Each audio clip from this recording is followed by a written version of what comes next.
Oh boy, I have got to say something brave to you guys.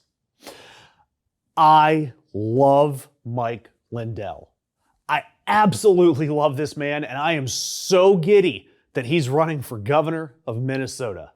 I'm Josh, this is Ring of Fire Weekends, and to me, Mike Lindell, the My Pillow guy, is the single greatest unintentional entertainer in American history.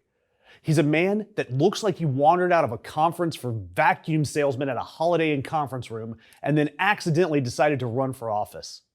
He's a former crack addict turned pillow salesman who woke up one day and said, "You know who should personally investigate a presidential election? Me, a guy whose core product is just rectangular fluff." And unlike any of the other election deniers, Mike Lindell didn't just question the 2020 election. He went all in on whatever conspiracy theory he could get close to. Irrelevant data that hides the truth? Check. Weird disguise to sneak into the DNC? You betcha. He declared himself correct immediately and then spent the next several years trying to bully reality into agreeing with him. And the thing I like the most about this man, the thing I respect the most, is his consistency. The courts, they'll tell him no, and he just says yes louder.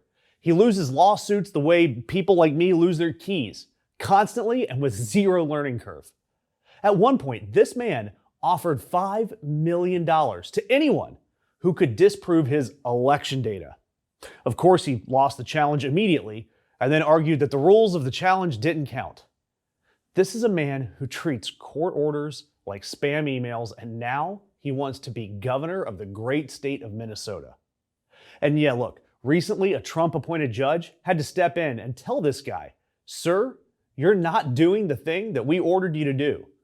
And the judge is now threatening Lindell with more contempt sanctions. Yes, he already had those. Now there's even more because he simply refuses to comply with basic court orders. Turn over documents? No. Explain yourself? Hard pass. Obey the law? Absolutely not. And every step of the way, he looks genuinely surprised, like the legal system is gaslighting him personally. And on his campaign site, Lindell says this: "They tried to take away my voice, they targeted my banks and suppliers, and they even took away my phone. And I run my business on my phone. They didn't just attack me, they also went after my companies and employees. And it didn't work." The gall on this man. Look, for Lindell, I even jokingly thought about making this video an unofficial endorsement of Mike Lindell. I thought it was so ridiculous that it was going to be fun. I mean, if this guy really wins the Republican primary, under normal circumstances, his opponent wouldn't even have to campaign. And yet somehow he has a shot of winning this, and he has to be taken seriously. Why? Because Daddy Donald Trump endorses him. That's it. It's the whole resume. Just Trump's loyalty. Trump endorsed him, which means overnight, Mike Lindell went from local eccentric to viable political candidate. This is a guy who can't comply with a simple subpoena, and he's now considered capable of running an entire state. Experience? Doesn't matter. Competence? Optional. Logic? That's cute. We don't need it. All you have to do is clap for Trump like a seal at SeaWorld, and suddenly you can be whatever you want to be. Dream big, kids, because Mike Lindell is what happens when loyalty replaces qualification. And as a human being, my God, this man is fascinating and completely unqualified. He has the energy of a man who corners you at a gas station and says, "You seem smart, young man. Let me explain something to you real quick." And he talks like every sentence is his last chance to be right. Breathless, desperate, and oddly sweaty.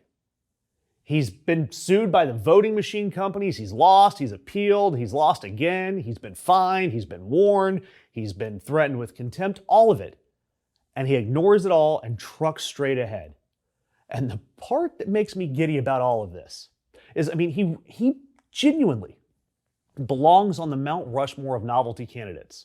I'm talking Vermin Supreme Energy. And by the way, Vermin, I'm still waiting on my free pony. You look at all of this, and it has all of the markers of some big nationwide prank. This totally started as a joke, and now we're in too deep. But the difference is, these other Novelty candidates, they knew they were joking. They knew what they were doing. It was performance art. Mike Lindell somehow thinks he's Moses coming down from the mountain with PDFs and CSV files. He genuinely believes that if he gets to explain it just one more time, everyone's going to finally get it. And when people laugh at him, he doesn't notice it. He mistakes mockery for momentum. No one listens to you? Start a TV channel. Losing millions? Launch the Lindell Offense Fund, not Defense Fund, to pay your debts. Your pillow sales plummeting? Add an absolutely insane product lineup to your website, all with promo codes everywhere. And by the way, it's worth checking out. He's got an anti-tired energy drink, smooth toe socks, whatever that is, dog supplements, my coffee. My favorite is a $280 My Cross necklace, but you can save $80 with a promo code. And that's why this keeps going, because no amount of losing ever stops this man. And I would absolutely love it if it weren't so serious. Losing only convinces him that the system is afraid of him, that they are out to stop him. And Trump endorsing him, that's the saddest part of the whole thing. Because once Dear Leader says the word, suddenly a third of the country can look at Mike Lindell and say, yeah, seems fine. Not qualified, not capable, just loyal. And we see this all across the Trump sphere. It's the standard now. Skill doesn't matter. Experience doesn't matter. Rational behavior doesn't matter. You don't need to understand how government or anything actually works. You just need to swear loyalty loud enough and never admit error. Mike Lindell is what happens when politics becomes a personality cult, and the only requirement is devotion.